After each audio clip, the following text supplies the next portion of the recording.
Nitro RC Nerds here, and this is a video on how to perform a 6-month checkup on your Nitro vehicle. So a few notes about this before I get into it that I think you're going to want to know. 6 months is really just kind of an arbitrary interval. By that, if you've built your kit, you probably want to break it down much sooner than that. Of course, if you're running a ready-to-run version, then you can probably get by a little bit longer. Of course, a lot of it really is going to depend on how often you drive it and how many tanks you go through. And of course, if you see any sort of problems on your vehicle, at that point you want to fix it. So I have serviced a lot of this vehicle here. And for you low-C guys, this is a 8.2.0. So if anyone watching this is considering that buggy or has one already, my hope is that this will give you a glimpse of what to expect from this fine machine right here. Now this particular buggy has almost 2 gallons on it, and while I've serviced, as I mentioned, many of the areas, the clutch, the shocks, the bearings, things such as that, this will be my first time to take it 100% apart. And I would say the reason I've waited 6 months is because it hasn't needed it. It's probably been the most durable vehicle that we've owned right out of the box. And it's, again, not needed a whole lot of fixing of things, if you will. So understand, this is not necessarily a rebuild, it's simply a checkup. By that, my goal is to go through and inspect everything. I want to replace all the worn parts and just go through and give it general maintenance. With that said, this is actually the precursor to the rebuild that I'm going to give him, because I think this is a mail car. In other words, so right now, I don't know what I don't know. And even though this is not my buggy, it's my 12-year-old son's buggy, I can't drive it to save my life. And my son, he can drive the hell out of it. So within the next 6 weeks, that's when I'm going to rebuild it completely. And I assure you that it will be the absolute best buggy it can be. Because that's my job, the way I see it. Until that point, though, I think you guys know this, or if you don't, you should. You have to know what you're doing, and more importantly, or most importantly, why you're doing it. So there's really no point in just throwing upgrades. As long as you understand what it needs, then you can go from there. And so again, really, this is just a checkup on the vehicle. And it's something that I recommend everyone do to their vehicles, at least, we'll say, twice a year.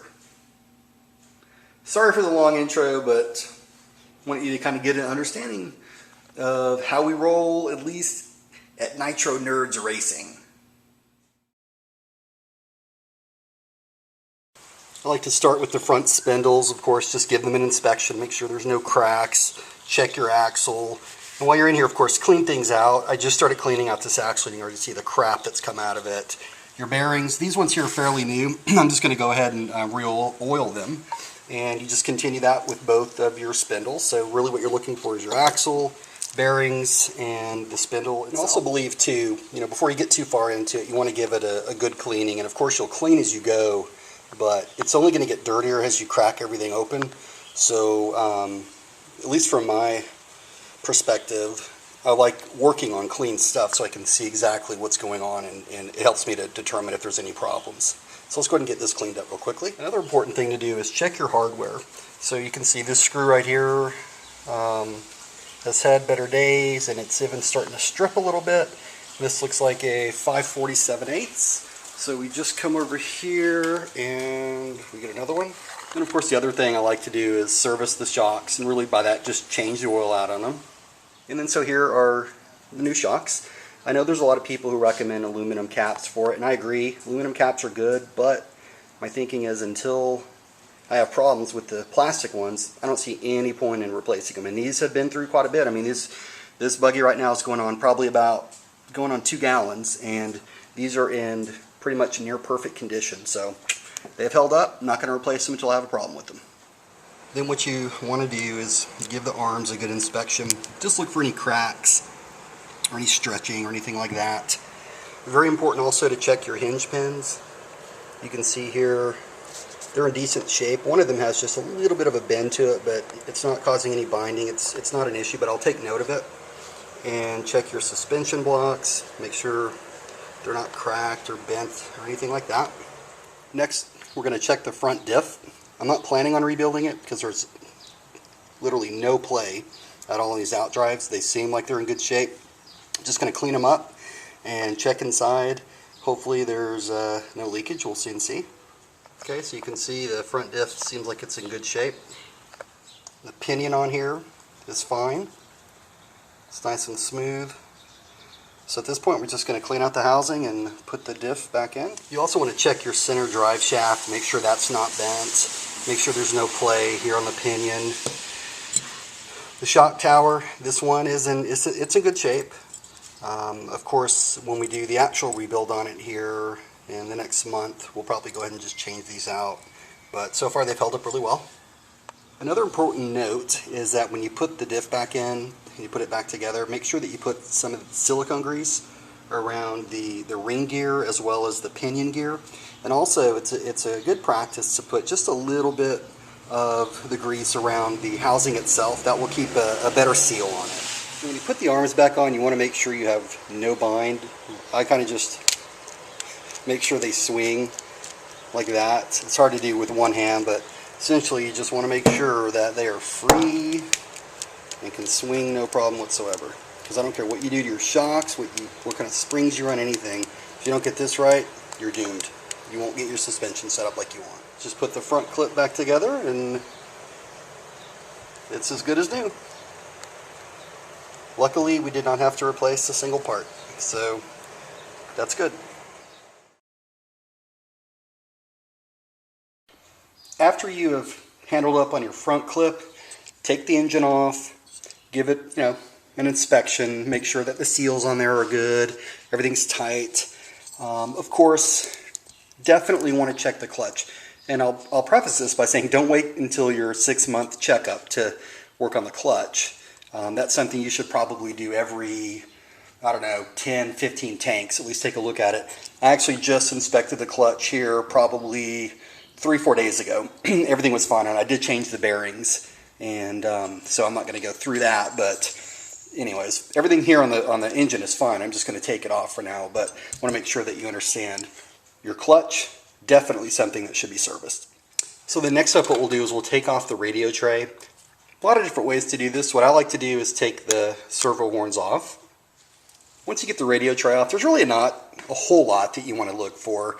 Unless you're having an issue, which we are, it's periodically losing its bind. So I'm going to go ahead and we'll get that fixed. One of the things I'm going to do is remove all these damn wires for the telemetry settings because we just don't need those whatsoever. And pretty soon what I'll do is go through and troubleshoot exactly what's occurring with the bind. That's really the least of my worries right now because there's always a finite way to figure out what's happening. So for now I'm just going to give it a little clean and put it away while we move on to the center area. There definitely are different ways to attack this. One way is you can take the entire link setup apart and just rebuild it back together. However, I advise if you don't have any problems with it, leave it alone because you're getting into a whole nother world putting back your link setup, getting it like it was at least. So you can do what I'm going to do here, and that is to just take the entire top plate off. Keep the link setup as is. Be careful though, this E-clip right here will flag, at least with me, it flew across the garage and actually rebounded and landed almost right back on my feet. But they're very easy to lose, so be careful with that. Now let's check out the center diff. And as you go through it, clean your brake pads and your disc, all that good stuff. These right here could use a really good cleaning. What you want to do is just get that, there's like a layer of grime that goes on there. You kind of want to get that glaze off of it. And then so here we go. We just gave it a clean up, checked everything. Everything looks good. So we're going to put these away for now. And then now, because I am going to change the diff oil in this, we're going to go ahead and just take the center diff apart. And now, what you do is just clean everything up. I'm actually going to Las Vegas tomorrow, and I'm waiting on some parts. So for now, what I'm going to do is just tuck it away nice and neat. So when I get back, I can continue on this. However, we'll go ahead and continue on with the rear section of the car. So this is going to be the end of part 1, simply because the video is getting a little bit too long. Part 2 will be uploaded at the same time. So hopefully you guys can go directly to the second part and see the final outcome. Thanks so much. Have a great day.